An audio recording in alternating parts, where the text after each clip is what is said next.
Y estamos con Pedro Gamio, ex viceministro de Energía del Ministerio de Energía y Minas en el gobierno anterior.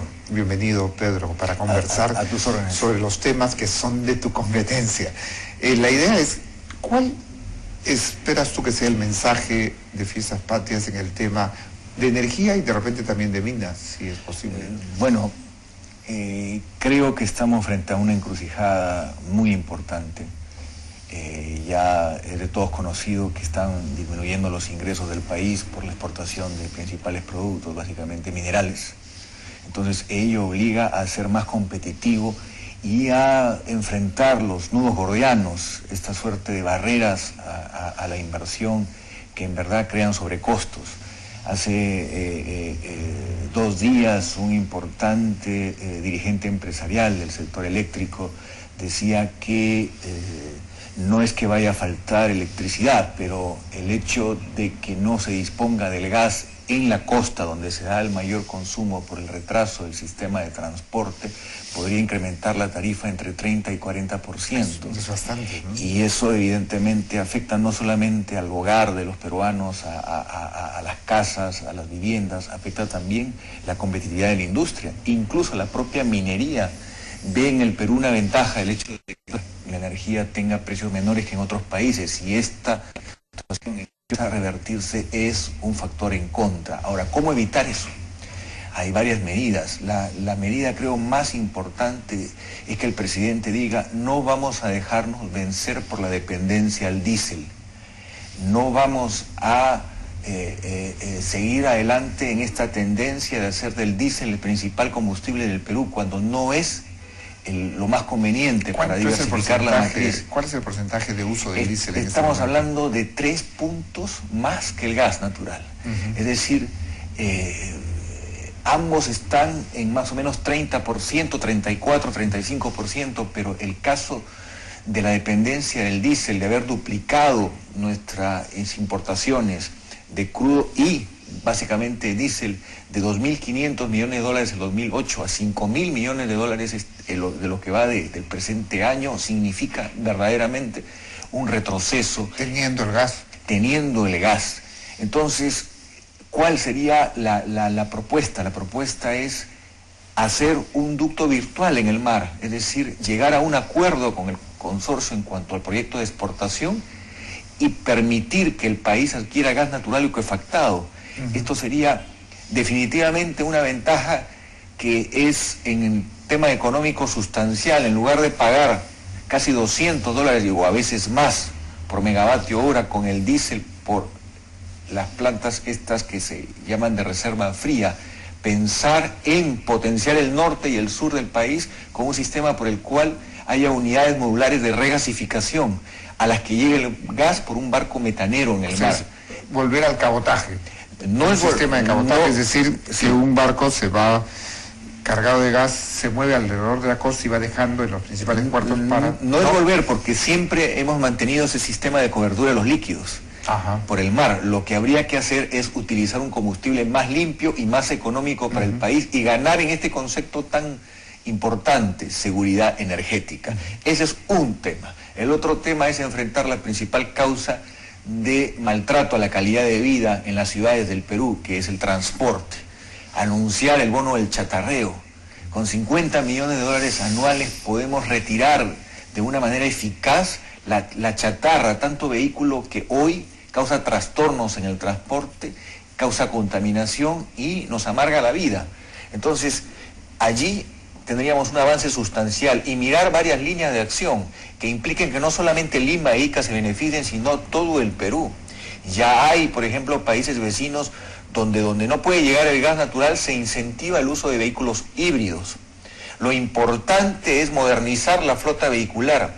Una buena medida ya anunciada es la continuación del tren eléctrico, que es fundamental, es una modernización. Usar más la electricidad para el sistema de transporte colectivo, sacar adelante un apoyo a la Municipalidad de Lima, que ha ganado este premio Ciudadanos al Día en el tema del bono del chatarreo, pero ha sido muy modesto el esfuerzo.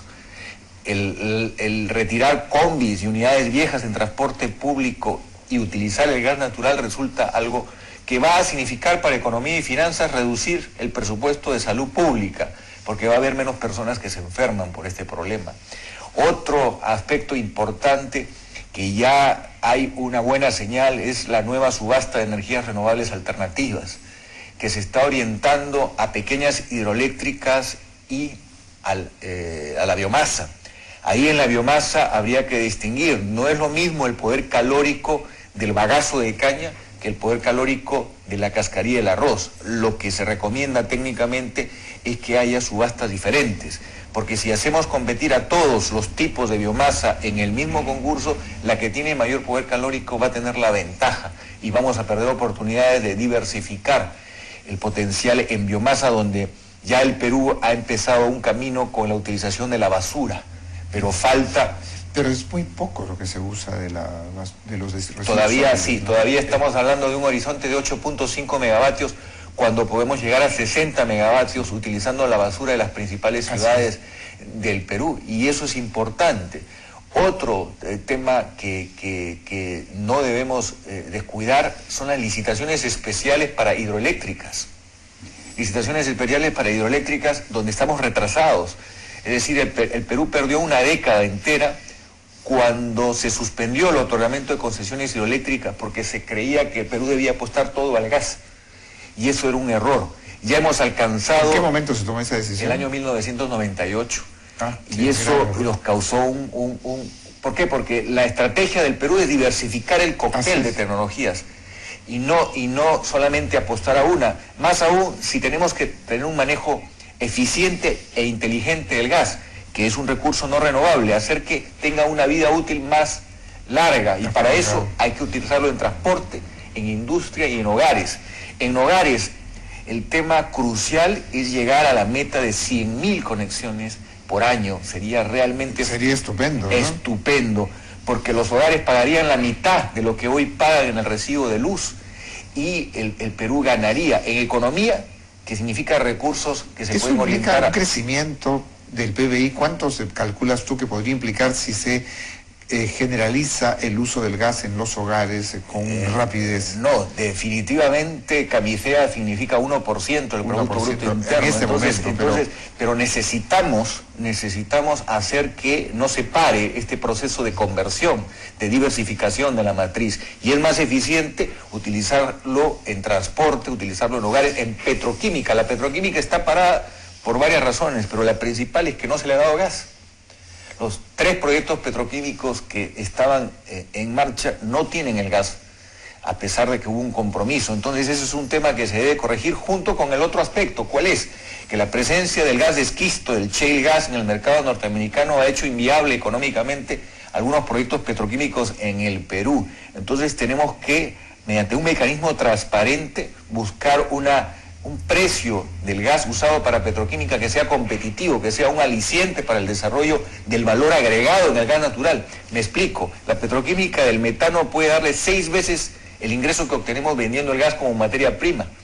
La petroquímica del etano puede llegar de 12 hasta 20 veces mayores ingresos que la venta del gas como materia prima. Entonces, no podemos postergar. Estamos hablando de que el Perú usa el gas desde el 2004, agosto del 2004. Ya al día de hoy estamos hablando que han pasado 9 años. Se está cumpliendo justamente el próximo mes 9 años. Entonces ya necesitamos desarrollar la petroquímica, porque las generaciones futuras van a decir ¿por qué no lo hicimos? Pero ¿cuál es la principal dificultad? He leído unas declaraciones del congresista Dahmer en el sur del Perú diciendo que hay grandes intereses que impiden que se instale la petroquímica. Bueno, siempre habrá. ¿Pero cuáles son? Siempre habrá ese tipo de intereses. Es como la guerra. El que vende armas, aunque la guerra cause tanto destrozo y sea algo terrible para la humanidad, hay gente que ganaba mucho dinero con fabricación de armas. En el caso de la diversificación de la matriz energética, ocurrió en Europa hace 30, 40 años. Hay que persuadir mediante un Estado regulador que promueva el mercado, pero que haga respetar reglas de competencia sana y que permita que las tecnologías más limpias avancen. Quienes evidentemente están ganando con la generación con petróleo no ven con buenos ojos que alguien promueva nuevas tecnologías, pero o sea que lo que hay que lograr... ¿Tendrían tanto poder en el Perú? Perdón, no es que tengan tanto poder, porque en el fondo el principal problema es debilidad del propio Estado, por falta de planeamiento estratégico. Al final, estas mismas empresas, algunas de ellas ya han comenzado a desarrollar un portafolio de diversificación. Incluso una de ellas hasta ha preparado el escenario de 2 parques eólicos, cosa que me parece fabuloso. Lo que ocurre es que hay que tomar la decisión y asumir la responsabilidad de que el planeamiento estratégico lo tiene que liderar el Estado, tiene que ser concertado con los agentes económicos, con la academia, pero sin planeamiento estratégico no podemos enfrentar el riesgo de ingresos menores por la venta de nuestras materias primas, el riesgo de cambio climático, que ya está golpeando la economía nacional. Hay urgente necesidad de articular una estrategia en todas las regiones del país, el riesgo de que pueda acontecer un fenómeno del Niño, el riesgo que implica manejar los distintos escenarios por cosas que no son invento de uno y que están en la confirmación científica que el Perú es uno de los 5 países más vulnerables a este tipo de contingencias. Entonces, hay que preparar la infraestructura, hay que preparar el tema de toma de conciencia o educación de la gente, desde la gestión misma de los proyectos. ¿Qué cosa es lo que traba las hidroeléctricas en ese momento? Las hidroeléctricas están trabadas por 2 razones. Primero, por un sistema de licencias que no es muy amigable. El Estado tiene que ser facilitador. El precio del gas barato en electricidad es otra gran barrera. Y aquí viene un planteamiento. Si nosotros incrementamos el precio del gas para electricidad del lote 88, que es un precio regulado, es decir, no es un precio de mercado internacional, está muy por debajo del precio del mercado internacional, ese ajuste puede permitir que el Estado mantenga el precio promocional del gas para 2 usos, hogares y vehículos, en todo el país. Porque ya, y eso es una buena noticia, eso es un logro de esta administración, que es el comenzar el sistema virtual de desarrollo del gas, con el gas natural comprimido, y pronto será el gas natural licuefactado. Pero para que esto sea consistente y logre que más personas apuesten al gas natural, tiene necesariamente que mantenerse un precio promocional, porque si no, no se trata del horizonte de los taxistas en Lima únicamente que han apostado al gas y que son un importante sector.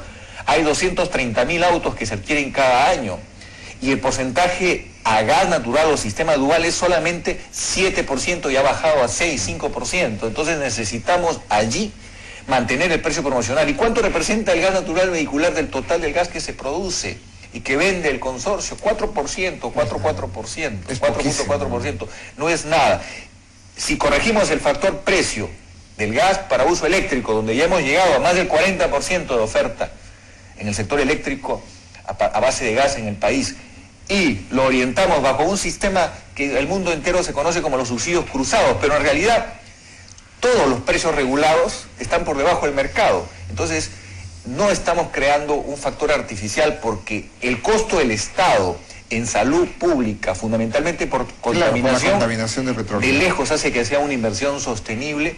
170.000 autos de 2.300.000 es muy poco lo que se ha avanzado en el tema del transporte, pero tampoco descuidar el otro rubro, los hogares, donde 150.000 hogares es muy poco para un país de 30 millones de habitantes. Se cumpliría la oferta del presidente del gas a 12 soles, ¿no? Con poniendo el gas en la puerta en tu casa, en la cocina de tu casa, se podría cumplir. Sí, claro, y se podría cumplir, porque ¿cuál es el costo del gas natural en el transporte si se mantuviera el precio promocional? Es justamente cercano al anuncio que hizo el presidente.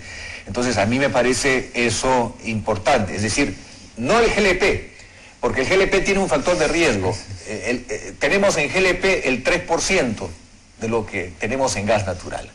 El 2016, por el retraso del sistema de transporte, por el retraso en los programas exploratorios de los otros lotes que tienen gas, el 2019, si seguimos con esta tendencia de más de 20% de crecimiento de GLP, que es propano-butano, que es diferente al gas natural, vamos a comenzar a necesitar importar GLP, porque hay una suerte de periodo en el que el retraso de los trabajos exploratorios ha hecho que no tengamos el suficiente GLP, que, repito, es un porcentaje minoritario de lo que se extrae del gas natural de Camisea. Aproximadamente el 12% son líquidos, de los cuales 5 o 6% permite llegar al GLP. El gas licuado de petróleo es una opción válida, pero cuidado. También es importado. En la práctica es producción nacional hoy. No, una parte. La mayor parte. El país es autosuficiente en GLP, pero si seguimos haciendo del GLP la principal variable de conversión, y hoy se está utilizando no solamente en vehículos, en industria, se usa en los hogares, entonces allí tenemos el riesgo, evidentemente, de que terminemos importando un producto que finalmente vamos a subsidiar en el mercado interno, porque el GLP para hogares envasado está dentro del fondo de estabilización. Pero todavía es caro, ¿no? 40 soles, 36 soles. Bueno, ese precio obedece a un referente internacional. Claro. Lo que pasa es que existe el descuento de este subsidio de 16 soles que se otorga mediante una cuponera, y hay lugares en el país dentro del radio de hogares más pobres cercanos a las ciudades donde no han usado la cuponera. Es decir, ayer en una reunión con expertos se analizaba este tema de cómo, a pesar del esfuerzo, estamos hablando hoy de más de 500.000 de familias que están recibiendo el subsidio con el GLP, pero algunas personas, algunas familias habían recibido la cuponera y no lo habían aprovechado. Y una de las razones es la capacidad de compra, porque a pesar del descuento no necesariamente tienen la capacidad de compra. Y por otro lado, el problema de la facilidad de oferta del producto, es decir, son lugares donde no existe una cadena de distribución como la tenemos nosotros en nuestras casas. No hay esa infraestructura. Entonces, y otro factor de riesgo es que hay sitios, sobre todo en la población rural, donde se ha llegado con el GLP y hoy tienen dos cocinas, la de gas licuado de petróleo y la de leña.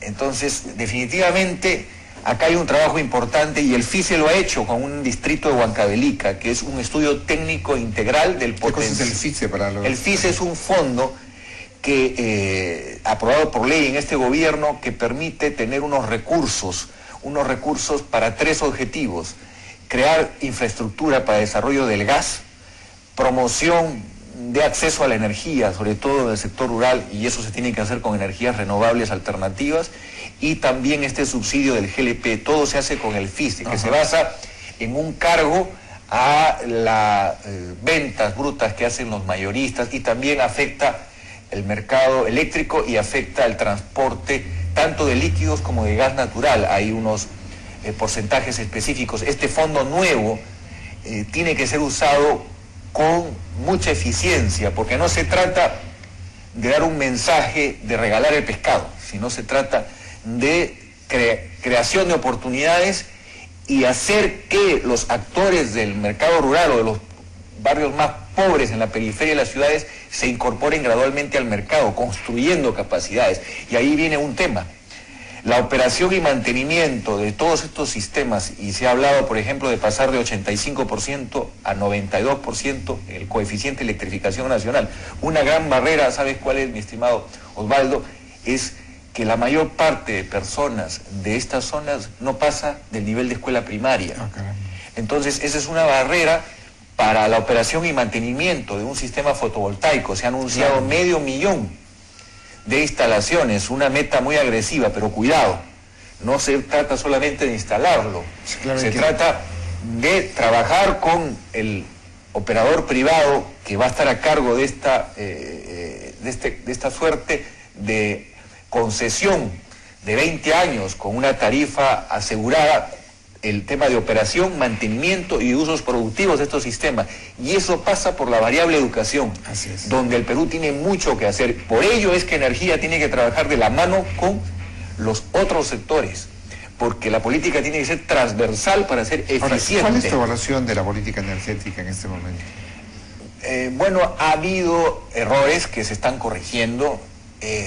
Se tiene que, de una vez por todas, definir la hoja de ruta de Petroperú.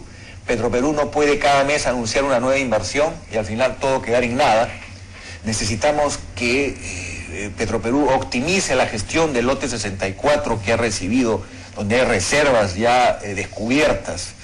con un operador internacional de primer nivel y Petroperú ser el socio no operador, porque de la noche a la mañana no va a poder manejar un lote que tiene características técnicas sofisticadas, es profunda.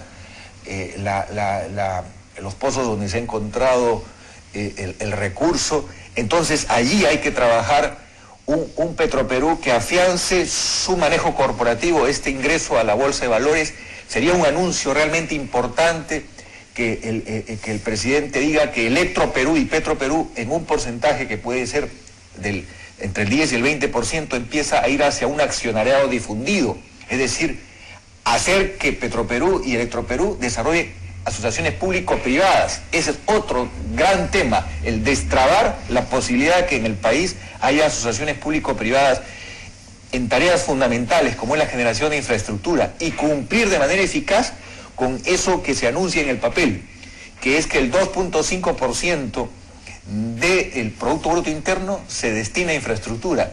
Nosotros no estamos cumpliendo con eso. Lo ideal sería incluso duplicar ese porcentaje por el retraso en muchas inversiones y la corrección en el tema de los estudios de impacto ambiental. Ahí hay otro factor. No se soluciona el tema solamente con decir tienen 100 días.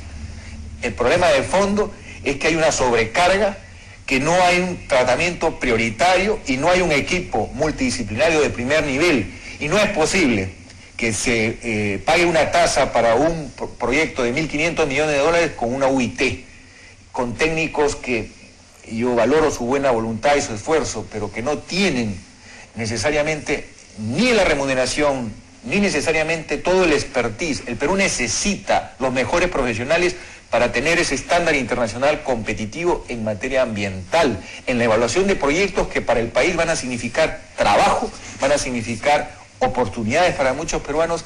Y no olvidemos que con electrificación rural, con generación de infraestructura, el país garantiza el mejor sistema de redistribución, porque sin inversión en los dos aspectos, infraestructura y educación, es imposible lograr la justicia social. Ahora, hagamos una cosa.